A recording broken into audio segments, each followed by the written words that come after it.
Welcome aspirants, आपका स्वागत है blue IAS UPSC main English compulsory papers में with blue IAS. This is Kishan Kumar. आज हम डियर एस्पिरेंट्स टॉपिक पढ़ेंगे इंग्लिश का इंट्रोडक्शन। लेकिन इंग्लिश के इंट्रोडक्शन से पहले हमें उसका इंपॉर्टेंस भी जानना जरूरी है कि what is the importance of English, क्यों सीखनी ज़रूरी है इंग्लिश, चाहे वो आपके यूपीएससी से रिलेटेड हो चाहे हमारी पर्सनल लाइफ में। It is icing on the cake. अगर आपके पास इंग्लिश की नॉलेज है, means that this is a what mentality of people in our country. अगर आपको इंग्लिश की नॉलेज है, means that you are well educated. तो उसके लिए हमें जानना जरूरी है कि यूपीएससी में इसीलिए इसको कंपलसरी सब्जेक्ट माना गया है। जब हम यूपीएससी की बात करते हैं तो आपका ये सब्जेक्टिव पेपर होता है और ये कंपलसरी भी होता है। इसमें हमें लिखना पड़ता है और जब तक आपको इंग्लिश की नॉलेज नहीं होगी तो आप नहीं लिख पाएंगे। That is the importance of English in UPSC. अगर हम बात करते हैं आपकी पर्सनल लाइफ की, जब हम कहीं भी जाते हैं, कहीं भी किसी से मिलते हैं, जब हम इंग्लिश में बातें करते हैं तो हमारी एक रिस्पेक्ट मिलती है, राइट। तो ये इंपॉर्टेंस है इंग्लिश की। इंग्लिश यूपीएससी में कंपलसरी क्यों करा गया है? जहाँ तक मैं सोचता हूँ कि देखिए, बिना इंग्लिश के आप किसी से डिस्कस नहीं कर सकते। सपोज़ करो आपका कोई डेलीगेशन आ रहा है बाहर से, फॉरेन कंट्री से, so how will you communicate with them without English? तो इसीलिए इसका ज़रूरी है। चाहे वो आप वर्बली का आप उनसे कांटेक्ट करते हैं, चाहे आप रिटर्न में मेल के थ्रू आप उनसे कांटेक्ट करते हैं, तो उन सब के लिए हमें इंग्लिश की नॉलेज होना बहुत ज़रूरी है। जब हम पर्सनल लाइफ की बात करते हैं तो हम पर्सनल लाइफ में जब किसी से जाके मीट करते हैं, उनसे मिलते हैं, तो एक आइसिंग ऑन द केक होता है हमारी पर्सनैलिटी के ऊपर। ये राइट, ये हमारी पर्सनैलिटी को इन्हेंस करता है। क्लियर? इसके बाद हम करते हैं डेफिनेशन ऑफ इंग्लिश। वैसे अगर बोला जाए world wide which is accepted, that is English is an international language, right. Everybody knows.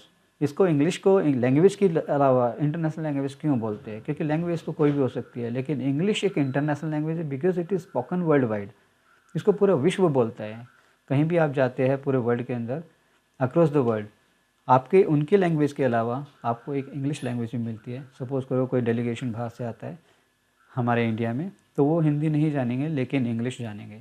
हम इंग्लिश के साथ उनके कम्युनिकेट करेंगे उनके साथ। तो इस तरह से ही जैसे हम बाहर जाते हैं, अगर मैं बाहर कंट्रीज़ की बात ही नहीं कर रहा, मैं अपने इंडिया के अंदर की भी बात करता हूँ। If we just go inside the country as well, so we'll have to just communicate with the people in English, right. Somewhere it happens that they do not know Hindi, तो हमें वहाँ पर इंग्लिश का यूज़ करना ही पड़ेगा, right. तो इसलिए that is the importance of English and that is the definition of English, right. So इसकी सेकेंड डेफिनेशन ये तो है कि world accepted this definition, but my own definitions are like English is the language of intelligent people. How? बात करते हैं कैसे। English एक इंटेलिजेंट लोगों की लैंग्वेज है। कैसे? ADVICE, what does it mean? Advice. ADVICE, right? How to use this? Like if I write, I advise you, is this a right sentence? I don't think so.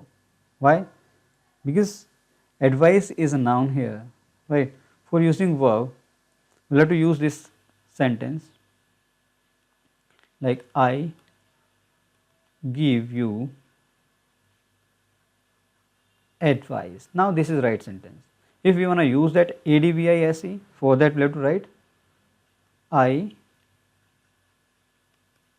advise you. That will be the right sentence. So that is why it is called language of intelligent people. अगर आप ordinary person हैं, आप नहीं जानते कि इसको advice, कौन सा एडवाइस कहाँ पे यूज़ करना है, so you can not understand the English language, right. So that is why it is called English is the language of intelligent people. Third definition, as we know that English is the language of intelligent people. Now I prove this, that this is funny language as well. How is this funny language? I let you know. Like BUT, but CUT, cut, PUT, put. It should be. Why not? So that is why this is funny language, right? As you might have just watched the movie of Amitabh Bachchan. In that movie he says like KNOW, no, and NO, no, right. If just you are speaking that sentence, this word in a sentence, so people will not know if they do not have the knowledge of this, right. तो that is the difference and that is why this is called the funny language as well. Clear दोस्तों? अब हम बात करते हैं what comes in English. English के अंदर क्या क्या चीज़ें आती है, किससे एक इंग्लिश सेंटेंस का जो है कैसे बनता है English sentence. Let's see. English की जब हम बात करते हैं तो यहाँ पे दो चीज़ें आती है। पहला हमारा ग्रामर, दूसरा हमारा वोकैब, राइट। जब हम ग्रामर की बात करते हैं तो ग्रामर में सारी लिमिटेड चीज़ें आ जाती है। जब वोकैब की बात करते हैं तो ये दिस इज़ अनलिमिटेड। वोकैब को लर्न करने के 50 तरीके होंगे। ग्रामर को actually within certain period of time we can finish, but if we talk about the vocab, उसमें कुछ नई नई चीज़ें डेली आती है, तो उसको हम अपने आप को अपडेट करके रख सकते हैं। जब ये दोनों चीज़ें मिलती है तब जाके एक इंग्लिश बनती है, राइट। हम इंग्लिश को तभी जान पाएंगे जब हम ग्रामर को और वोकैब को ऊपर वर्क करेंगे। ग्रामर को हम with in certain period of time ख़त्म करेंगे, लेकिन वोकैब को because you know that it is said that कि डेली इसमें 10 से 15 वर्ड नए आते हैं, तो this is not possible for अस। लेकिन उसका भी एक तरीका निकालेंगे हम, उसको कैसे वर्क करना है I will teach you in our further classes, right. Now grammar का पार्ट्स ऑफ स्पीच में क्या रोल होगा मैं आपको बताऊंगा। पार्ट्स ऑफ स्पीच की बात करते हैं हम।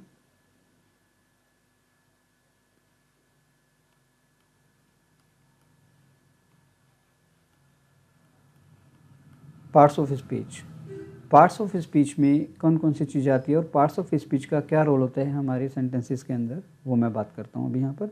जैसे जस्ट सपोज करो मैं एक सेंटेंस लिखता हूँ, ही plays football with me, he plays football with me daily, right. इसमें बात करते हैं सभी वर्ड्स को हम बोला राउंड करते हैं, like he plays football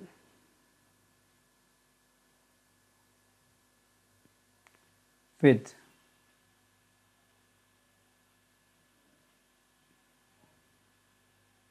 me daily। He is what, he क्या है, ही हमारा पार्ट्स ऑफ स्पीच प्रोनाउन है। प्लेस क्या है, प्लेस हमारा एक वर्ब है। फुटबॉल क्या है, फुटबॉल हमारा नाउन। विद एक हमारा preposition, right. Me is what, me होगा हमारा प्रोनाउन। डेली एक हमारा एडवर्ब। आपने देखा यहाँ पे जब हम पार्ट्स ऑफ स्पीच की बात करते हैं तो यहाँ पर सभी पार्ट्स ऑफ स्पीच के अलावा कुछ और एक्स्ट्रा हमारा वर्ड नहीं आया, राइट। कैसे, ही हमारा प्रोनाउन है, प्लेस वर्ब है, फुटबॉल नाउन है विद प्रपोजिशन है, मी प्रोनाउन है, डेली हमारा एडवर्ब है, राइट। बाकी इसमें इंटरजेक्शन कंजक्शन भी होते हैं, हमारे 8 पार्ट्स ऑफ स्पीच होते हैं, राइट। इसमें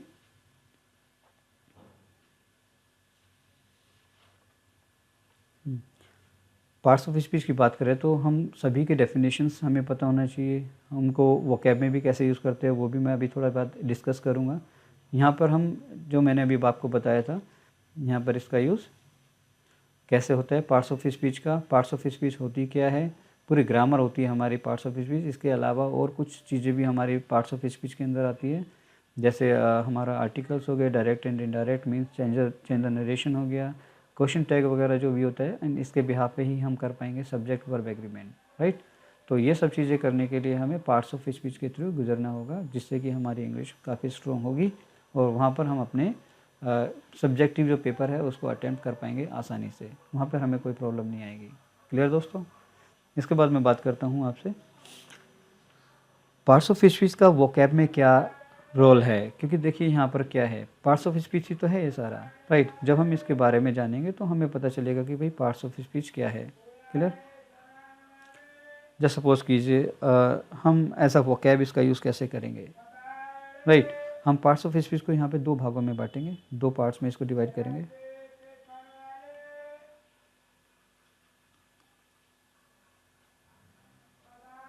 राइट, पहला हमारा होगा लिमिटेड, सेकेंड होगा unlimited. Clear friends? Limited portion में यानी कि ये हमारे कुछ लिमिटेड पोर्शन में हमारे कुछ limited nouns, limited parts of speech होंगी और इसमें हमारा अनलिमिटेड पार्ट्स ऑफ स्पीच होंगी। लिमिटेड पार्ट्स ऑफ स्पीच में जब बात करते हैं तो हम बात करते हैं प्रोनाउन की, right. Interjection,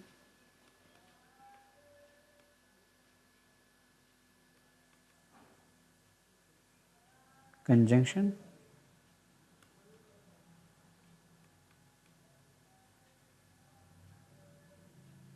and simple preposition।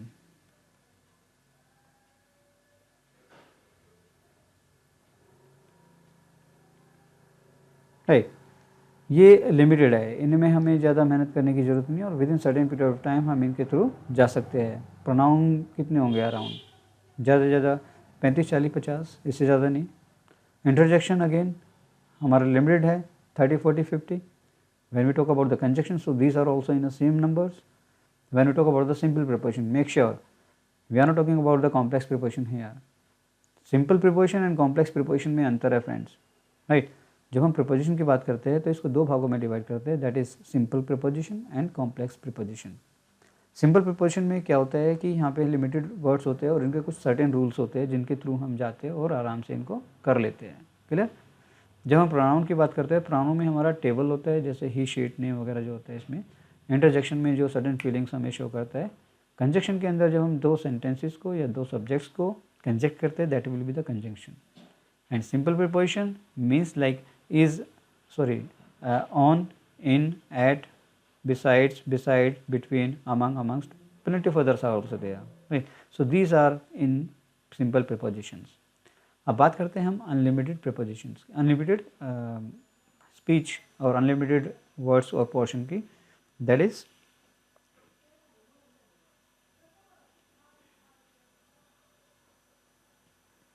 Noun, verb, adjective,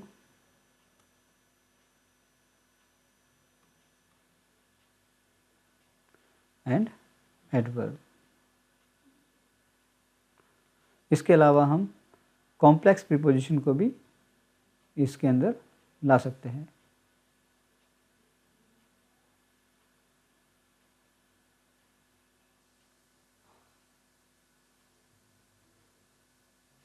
clear? इसको अनलिमिटेड क्यों बोलते हैं? क्योंकि ये लिमिटेड नहीं है। नाउन का डेफिनेशन क्या है? वैसे तो लोग बोलते हैं कि प्लेस, पर्सन और थिंग को नाउन बोलते हैं, but I have different definition of this, that is naming word is called noun. जिसका भी नाम निकल जाए, जो भी चीज़ हमें दिखाई देती है, थोड़ी जो नहीं दिखाई देती है, जिसको हम फील भी करते हैं, that is also noun. Clear? तो जो भी दिखाई दे रही है अभी हमारे सराउंडिंग में कितनी चीज़ें और कितनी नई चीज़ें आती है, जिसको भी कोई एक अजीब चीज़ होती है उसको एक नाम दे दिया जाता है, that is called noun. So it is not possible for us to just go through with all the words together. तो ये कुछ नई चीज़ें आती रहती है, नई नई चीज़ें हमें मिलती है तो हम उनका नाम दे देते हैं, वो नाउन बन जाता है। ऐसे ही जब हम वर्ब की बात करते हैं तो एक्शन जो होता है हमारा, किसी भी तरह का एक्शन हो सकता है, राइट, तो वो सारा हमारा वर्ब के अंदर आएगा। ये भी पॉसिबल नहीं है कि हम with in certain period of time इसको ख़त्म कर देंगे, राइट। जब हम वर्ब की बात करते हैं तो इसमें हम 2 तरह की वर्ब पढ़ेंगे, एक हमारा रेगुलर वर्ब्स और एक इरेगुलर वर्ब्स, राइट। किसी ने मेरे से पूछा कि सर जब रेगुलर काफ़ी सारी वर्ब्स होती है तो means that many of the students, they try to make you know what, first form to second and third form using only ed form, that is wrong। ऐसे नहीं करना, उसका एक तरीका होता है। कुछ लिमिटेड इरेगुलर वर्ब्स होती है, if you go through with all the regular verbs and then further you can go through with the some all regular verbs. ऐसा नहीं कि वो कुछ इरेगुलर वर्ब्स आएगी नहीं, अब नहीं, लेकिन कुछ हद तक आपका जो बर्डन है वो रिलैक्स फील करेंगे आप, वो रिलीज़ हो जाएगा, राइट। तो उसमें जैसे चीज़ें होती है हमारी वर्ब की बात करते हैं, जैसे गो, वेंट, गोन। किसी ने पूछा कि सर कितनी होती है ये verbs? I said somebody told me that these are in numbers like 25, 50, 100, 200. No, if you are going through with at least 1000 to 1500 irregular verbs, so remaining regular verbs will be there and it will be easy for you to understand this concept. Clear? इसके बाद हम बात करते हैं adjectives. Adjectives भी it is not possible, right. तो इसके go through होना बहुत पॉसिबल नहीं है इतना जितना कि हम सोचते हैं। इसके लिए हमें क्या करना पड़ेगा, मेहनत करनी पड़ेगी, थोड़ा फॉर्म डिफरेंट बनाना पड़ेगा, एक डिफरेंट स्ट्रेटजी के साथ हमें वर्क करना पड़ेगा। ऐसे ही हम एडवर्ब की बात करते हैं, राइट। तो हम इन चीज़ों को जब पढ़ेंगे तो हम एक डिफरेंट वे में पढ़ेंगे। कैसे पढ़ेंगे उस चीज़ के बारे में डिस्कस करते हैं। जैसे कि हम बात करते हैं डिफरेंट वेज कैसे है। जैसे अगर मैं बात करता हूँ आपकी कुछ वर्ड्स को लेके, राइट, कुछ वर्ड्स को लेके हम बात करते हैं। जैसे slave,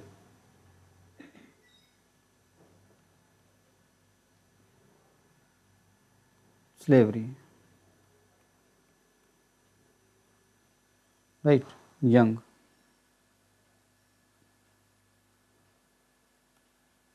youth, secret,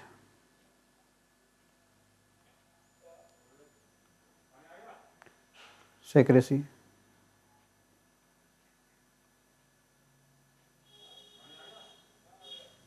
patient,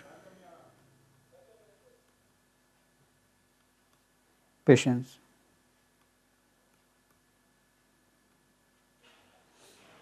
dirty,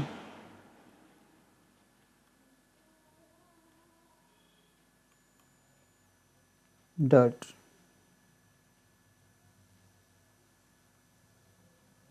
dead, death, different, difference,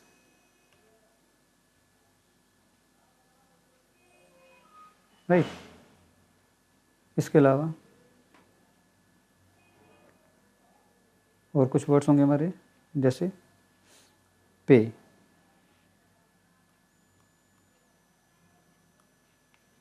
payment, right, choose,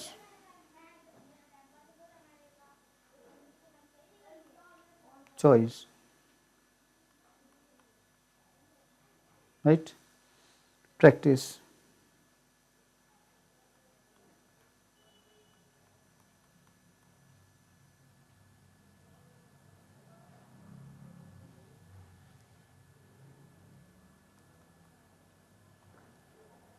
like we've just gone through this word earlier as well, that is advice and advise, right। इन वर्ड्स के थ्रू जाते हैं।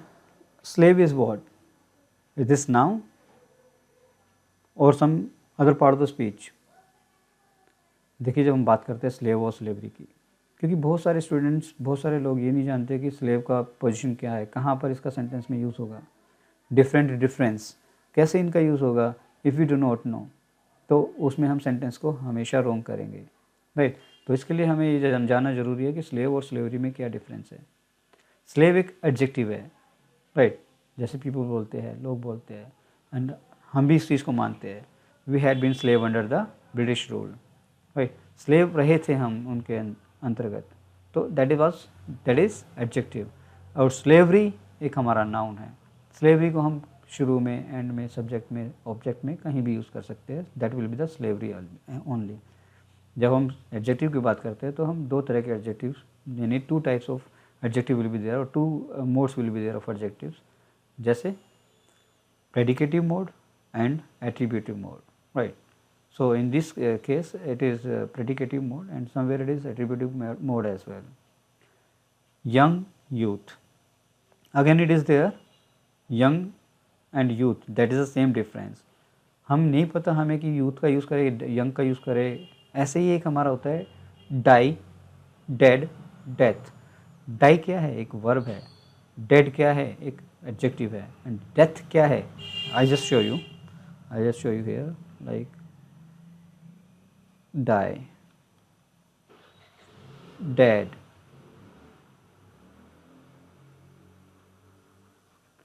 And death, right. तो इन तीनों चीज़ों में क्या अंतर है? Die is what? डाई एक हमारा वर्ब है, डेड एक हमारा एडजेक्टिव है, और डेथ एक हमारा नाउन है, right.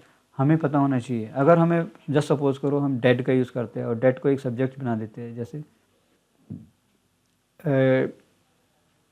Like people say that he is dead, और ही इज़ डाइड, और ही इज़ डेथ। सेंटेंस को जानना जरूरी है, कौन सा सेंटेंस राइट है, कौन सा रॉन्ग है। तो इसी वे में हम पता पाएंगे कि कौन सा सेंटेंस राइट है, कौन सा रॉन्ग है।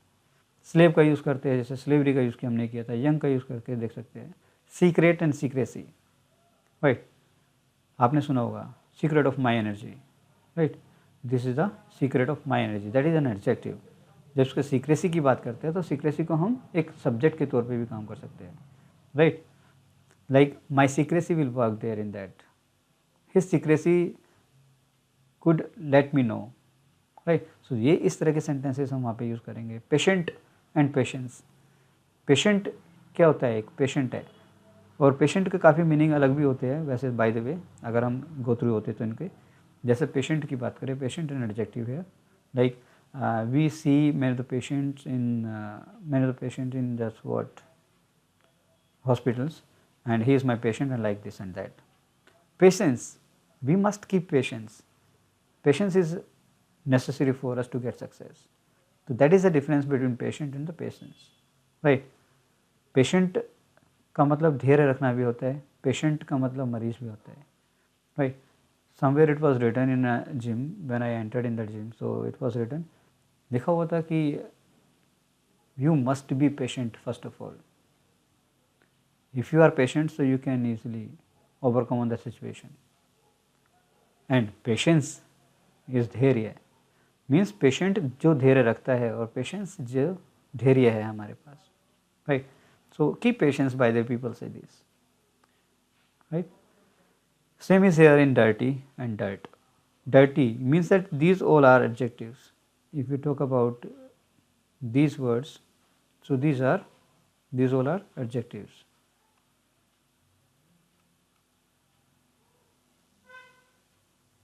और ये हमारे सभी क्या होंगे? नाउन होंगे, right. Like youth, how to use these?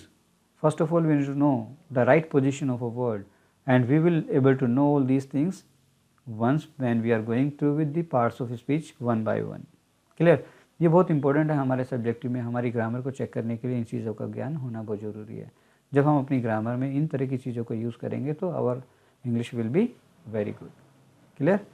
तो इसके साथ हम फिर बात करते हैं different and difference, dead and death. Dead again it is an adjective and death is noun, right. Death keeps no calendar, this is a saying as well. Clear? Death keeps no calendar means मृत्यु का कोई समय नहीं होता.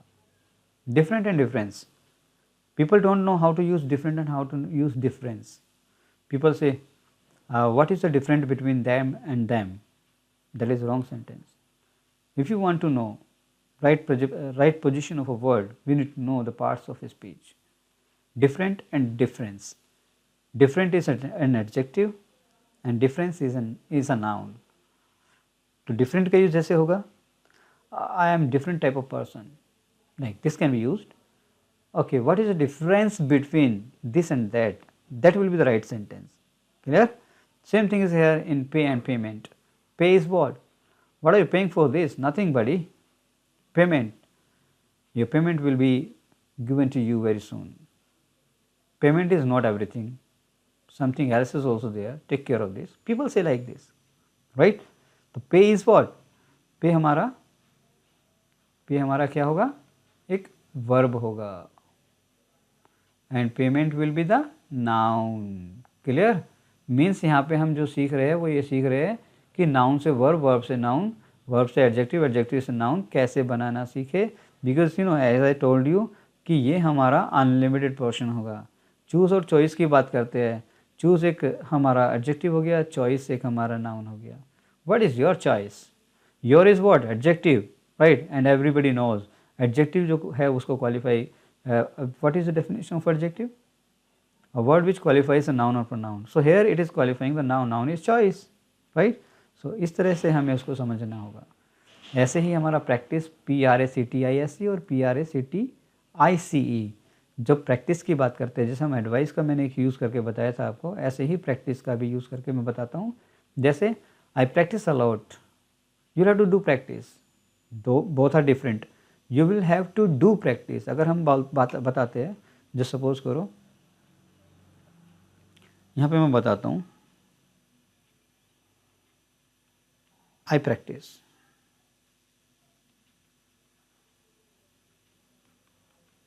आई practice daily, और आई से I do practice.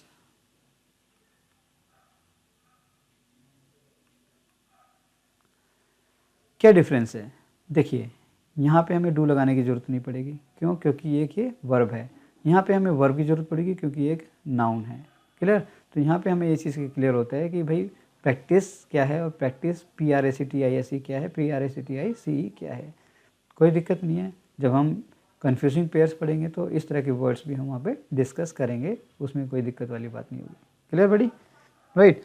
तो ये सारी चीज़ें हैं जो हम इनके थ्रू जाएंगे। इसके अलावा जैसे सपोज करो कैसे वर्ड्स फॉर्म होते हैं। Dark is what?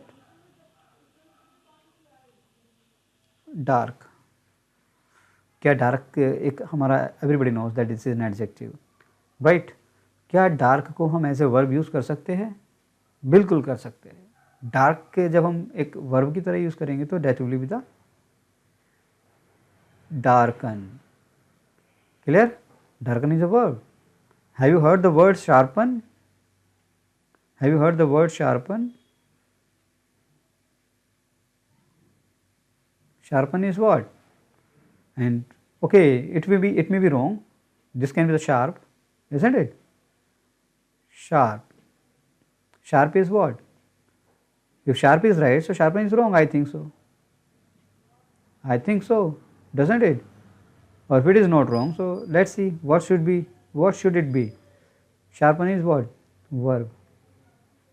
कैसे यूज़ करेंगे? Let's see.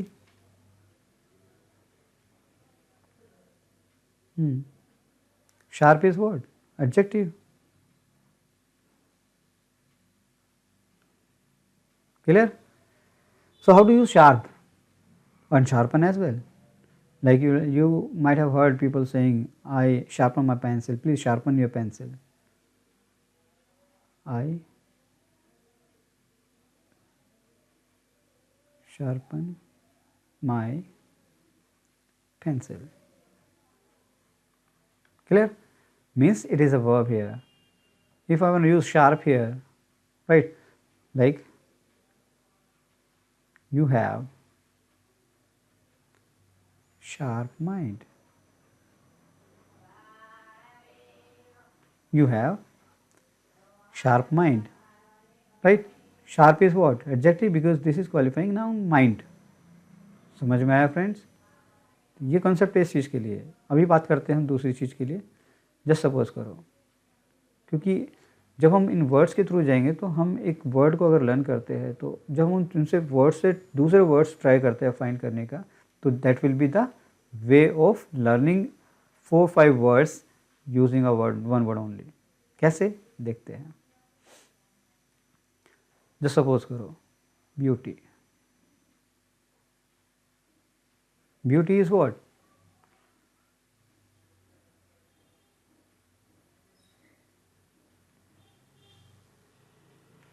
ब्यूटीफाई।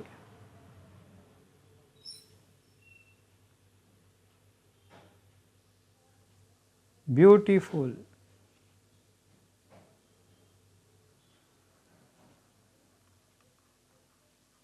ब्यूटीफुली। अब शायद आपके माइंड में क्वेश्चन आ रहा होगा कि कौन सा राइट है, कौन सा रॉन्ग है, और कौन सा किस पार्ट्स ऑफ स्पीच का पार्ट है। सबसे पहले वो जानते हैं। माय डियर फ्रेंड्स, वैसे तो सभी वर्ड्स राइट है, लेकिन हम डिफरेंटली यूज़ कैसे करेंगे। जैसे अभी मैंने एक एग्जांपल दिया था डिफरेंट का, डिफरेंट से डिफरेंस बना, डिफरेंस से डिफरेंटली बना, right. Different is adverb, difference noun, different adjective. ये सब चीज़ हमें जानने की ज़रूरत है, तभी हम इनको as a verb, as a vocab use कर पाएंगे। इसके अलावा डियर फ्रेंड्स, कहीं और दूसरी जगह से हमें वर्ड्स का यूज़ करने की ज़रूरत नहीं पड़ेगी, राइट। तो ब्यूटी की अगर हम बात करते हैं तो ब्यूटी क्या है, एक हमारा नाउन है। ब्यूटीफाई एक वर्ब है। ब्यूटीफुल एक एडजेक्टिव है। कैसे है मैं इनका यूज़ करके भी आपको दिखाऊंगा अभी, डोंट वरी अबाउट दिस। और जो ब्यूटीफुली है वो एक हमारा एडवर्ब है। Clear friends. नाउन का यूज़ कैसे करेंगे, जैसे सपोज करो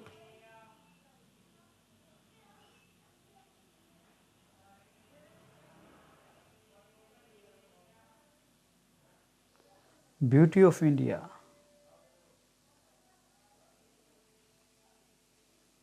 मेक्स इट different country.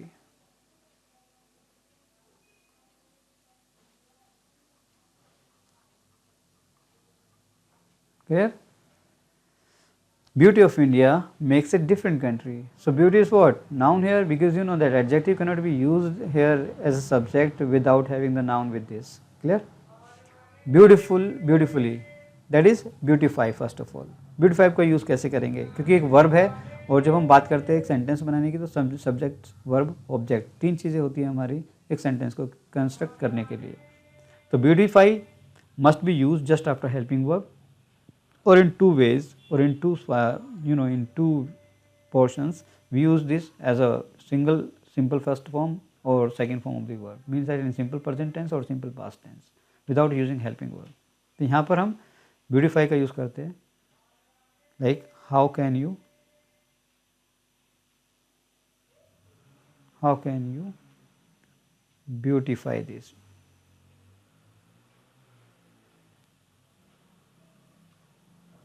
आप इसको कैसे ब्यूटीफाई कर सकते हो, कैसे इसको सुंदर बना सकते हो। ब्यूटीफुल एक हमारा काम करेगा एक एडजेक्टिव की तरह, जैसे she is a beautiful girl, beautiful girl, right? She is a beautiful girl, right? Can we say that he is a beautiful boy? No, we cannot, because beautiful is for girl only, and if we want to use this for a man or a boy, we will have to use handsome, not beautiful. Clear? तो यहाँ पे पता चला कि position of word क्या है, और ये पोजीशन ऑफ वर्ड तभी पता चलेगी जब हम सभी पार्ट्स ऑफ स्पीच को समझेंगे। जैसे हम बात करते हैं ब्यूटीफुली, ब्यूटीफुली इज व्हाट, कैसे यूज़ करेंगे। ब्यूटीफुली एक एडवर्ब है हमारा, कैसे यूज़ करेंगे, like he has done this beautifully,